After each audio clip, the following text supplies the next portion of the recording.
Student of standard 7, आज हम लोग इंटरनल फोर्स के बारे में पढ़ेंगे, जिसको कि टेक्टोनिक फोर्स भी कहा जाता है। स्टूडेंट, आप लोग जानते हैं कि हमारी जो अर्थ है वो 20 छोटे और 7 बड़े प्लेटों से बना हुआ है, और इस प्लेट को टेक्टोनिक प्लेट कहते हैं।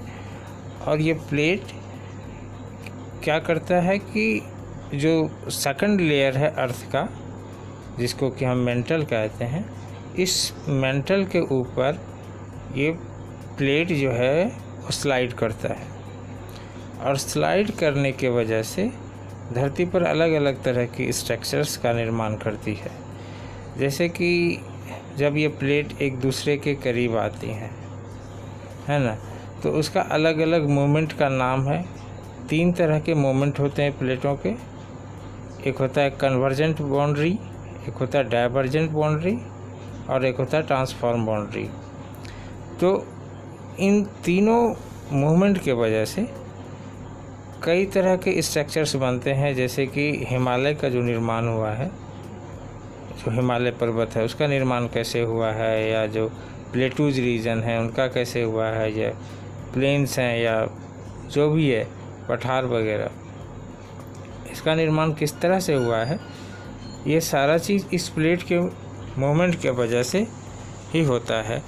और इसमें और भी, जैसे कि इंटरनल जो फोर्स है ना, हमने पढ़ा था पिछले जो कई 2 वीडियो थे उसमें इंटरनल फोर्स के बारे में पढ़ा था, एक्सटर्नल फोर्स के बारे में।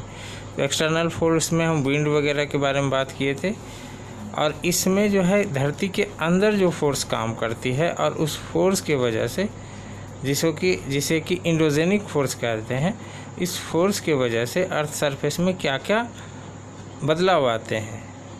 तो यहाँ जैसे कि आप फिगर में देखोगे कि कई तरह के बदलाव आते हैं। वॉल्केनो जो फटता है ये भी इंटरनल फोर्स का ही रिजल्ट है। और जिस तरह से कि अर्थक्वेक वगैरह आता है ये भी इंटरनल फोर्स का ही रिज़ल्ट है। और आप देखोगे अपने बुक के पेज नंबर 120 में, ज्योग्राफी का पार्ट में, कि किस तरह से इंटरनल फोर्स हॉरिजॉन्टल मूवमेंट जो होता है can cause compression by the pushing and tension by stretching. Such movements can result in folding और faulting of the earth crust, है ना। Fold mountain have upfold and downfolds. Fold mountain, जितने भी fold mountain का निर्माण हुआ है, जैसे कि मोरदार पर्वत जिसको कहते हैं, और हिमालय जो हम लोग को जानते हैं, हिमालय एक फोल्ड माउंटेन है। इसी तरह से और भी फोल्ड माउंटेन है, जैसे the Himalaya in India, the Rockies in north America, and the Andes of the south America, and the Alps in Europe are example of new fold mountain formed by the compressional forces acting on sedimentary rocks. They have steep slopes and deep valleys. ठीक है। और when land has parallel cracks and parts of it sink, Rift Valley and block mountains are formed. River Narmada and Tapi flow through the Rift Valley, which block mountains are located on either side. Sudden and more violent phenomena like volcanoes and earthquake bring changes on earth surface speedily. तो ये figure देख के भी आप समझ जाओगे कि किस तरह से इंटरनल फोर्स कंप्रेशन का काम करती है। दोनों तरफ से, जैसे समुद्र है तो उसके दोनों तरफ से दबाव पड़ रहा है, और इस दबाव की वजह से एक नई तरह की स्ट्रक्चर का निर्माण होता है। फिगर में दिखाया गया फॉर्मेशन ऑफ फोल्ड माउंटेन किस तरह से होता है, ये फिगर में आप देखना। और इससे जुड़ी हुई अगर कोई प्रश्न है मन में तो वो भी पूछना है। आगे का जो टॉपिक है वो वॉल्केनोज है, वो एक यूट्यूब का जो वीडियो हमने डाला था उसमें आपने देख लिया होगा, ठीक है।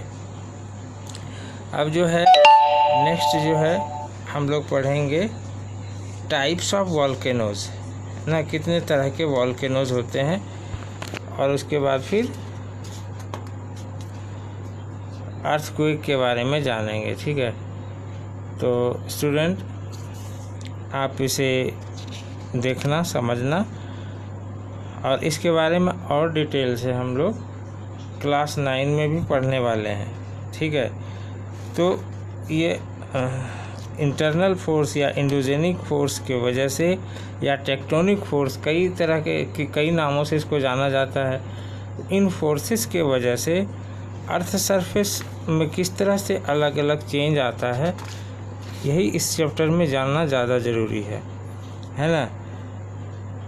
जैसे कि हम पूछे कि वॉल्केनोज कौन से फोर्स का रिजल्ट है, तो आप तुरंत बोल दोगे कि एंडोजेनिक फोर्स की वजह से ये वॉल्केनोज फटता है, और अर्थक्वेक भी एंडोजेनिक फोर्स की वजह से होता है। ठीक है, तो आप इसे बुक में भी एक बार रीड कर लेना, और जहाँ भी दिक्कत हो वो पूछना। ठीक है स्टूडेंट, मिलते हैं फिर अगले वीडियो में। तब तक के लिए बाय एंड थैंक यू।